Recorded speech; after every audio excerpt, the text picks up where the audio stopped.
Everyone knows Europe in Rise of Nations. Tons of players, tons of fighting, and tons of death. But just how bad would it get if every single country was a player? My friend Gavin hosted an event where I played as Ukraine against 40 other people, with the end goal of being the last country alive. Can I manage to make it out on top? And more importantly, can I unite Europe? Now, as Ukraine, there is one particular advantage that we have. Cores. Regardless if it was a mistake or intentional, we had cores on our neighbors to the south. This meant that taking them would provide a huge boost to our income and manpower gain, so that's what I did. Additionally, Belarus decided to attack me during all this, but I managed to wipe out his entire army. This was great for me. In addition to having cores on my southern neighbors, I could now core Belarus as well by forming Kievan Rus. I vastly outnumbered all my opponents in terms of troops because I went limited conscription at the start of the game. With my army being better in both quality and quantity, my opponents really didn't stand a chance. Oh, and Donbass, if you're watching this, please forgive me. Anyway, with our position secure, it's time to take a look at the economy, and it wasn't doing too great. There are three main ways you can build your economy: taxes, resources, and trade. There weren't any AI countries to sell to, so that automatically rules out trading. Getting our taxes up needs technology or democracy to be somewhat effective, so that wasn't an option either for the time being. That leaves us with only one option left: resources, or more specifically, factories. If you didn't know, every factory can produce up to $250,000 in resource income. This is dependent on the size of the city they're in, but generally they're good at generating money. Anyway, I could start researching tax collection after reaching quantum computing, so it didn't matter too much. For now, though, all we're really doing is just being at peace and developing our economy. There's no real reason to go aggressive on other people, especially if we don't get cores, because that would just worsen our economy. But I guess Spain had other ideas. Spain had just taken over Croatia and had created a solid foothold in the Balkans. Everyone's attention was directed towards him as coalitions and alliances were being formed behind his back. So surely Spain should now stop attacking people and start preparing for the inevitable war. Okay, I guess not. Spain never actually declared war, but seeing he wanted war with me so much,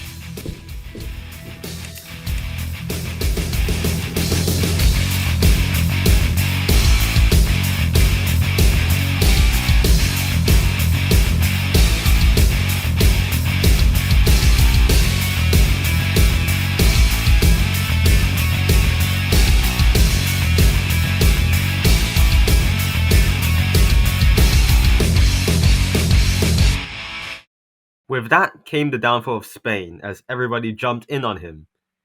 Now, with Spain out of the way, the most threatening country then became me.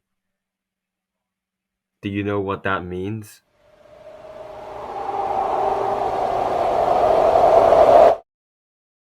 I've become the new Spain.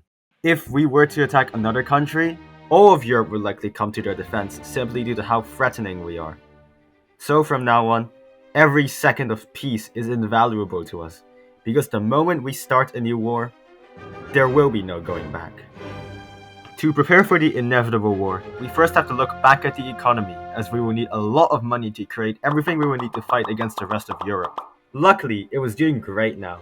From both our taxes and factories, we were making over 45 million combined, and that number would increase even further as we developed our cities to Tier A.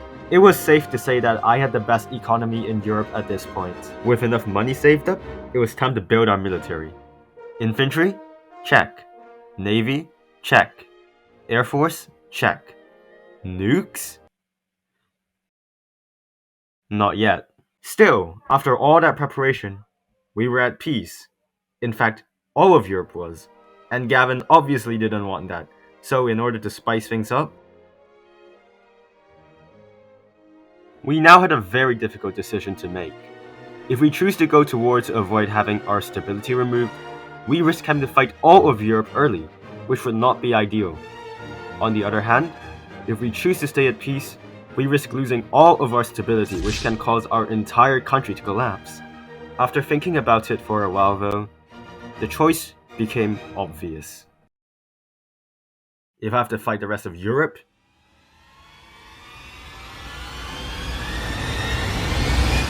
then so be it. No one came to their aid. In fact, Norway decided to jump in on the collapsing Poland and partitioned it with me. I then set my sights on Finland. Again, no one came to help them. Surely they wouldn't just let me pick them off one by one. Even Gavin was plotting against me by allowing them to form alliances against me. But then...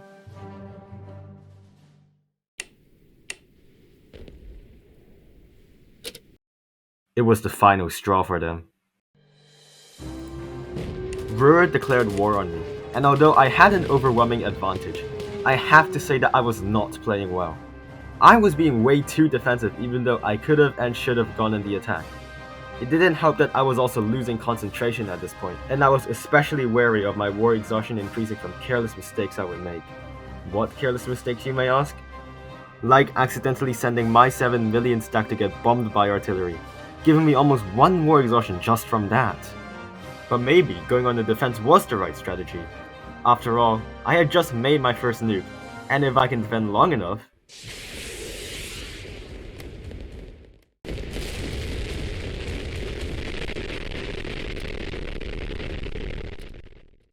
You already know what happens. I had finally stabilized the front line after losing some ground in Poland, as I managed to halt an offensive by Scotland and Ruhr. On the other side though, the Benelux sent their entire army across neutral territory to launch a surprise attack. I noticed it immediately, but the distraction Scotland and Ruhr had created gave them just the perfect opportunity to strike. Still, I managed to wipe out his entire army, but not before they took a city I was building a nuke in. Unfortunately, Scotland caught me off guard during all this and destroyed my air force. I really couldn't afford to invest in air technology due to how much it costs, so I never really bothered to challenge him in the air again. It was clear by this point that Scotland had emerged as the leader of the coalition, and I'll give them credit, they were playing well. So I decided to target his allies first. Croatia had declared a separate war on me, which was annoyingly raising my war exhaustion. So I snuck a unit to capture their last remaining city and piece them out, which also knocked the Benelux out of the war. Meanwhile, Scotland launched an offensive into the Balkans when I wasn't looking, and although I said that I was overly defending, I was also more overwhelmed than anything. You see my troop count? I couldn't find where most of my troops were, and it took me way too long to realize that they were all just in Ukraine. After I gathered all my troops, Scotland left an undefended stack near Poland, so I set out to engage him. Scotland sent more troops to reinforce the battle. I did so too, but I had the upper hand. His army was attritioning. He tried to retreat, but I managed to catch him. Scotland tried desperately to save the battle, sending even more troops, but it was no use. I had won the battle. But I had sustained immense losses myself. I decided it would be better if I stayed on the defensive to rebuild my forces. I really didn't want to overextend myself. But wait, the Scottish army was also decimated from that engagement. So why shouldn't we go on the attack? With some confidence, I managed to push back the coalition to the gates of Berlin. This time, however, I came up with a plan. Scotland and their allies had around 8 million troops in the area, and they have shown in the past that they like to commit their entire army to one battle, so I didn't want to take that risk again. So instead, I would make Scotland think that I was sending my entire army to fight when in reality I was only sending a fraction of it, all the while my artillery would sit behind the front lines and destroy the Scottish troops. It was time to enact our plan. Our troops easily broke the initial Scottish defense, and they couldn't react quickly enough to save their artillery from being destroyed. My predictions did come true. Scotland sent all or at least a large portion of their army to prevent my breakthrough. But in the heat of the moment, I forgot to make more artillery.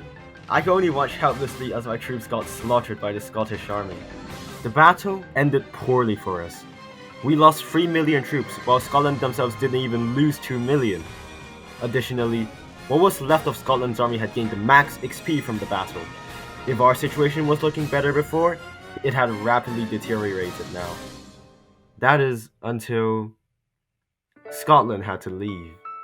In addition, as he was in debt, he couldn't recover from the losses I inflicted on him. Good game, Scotland. Good game. With Scotland out of the picture though, the rest of the coalition collapsed overnight, and my armies easily swept through the continent. And with that, we have united Europe, and ultimately, we have won the event as well.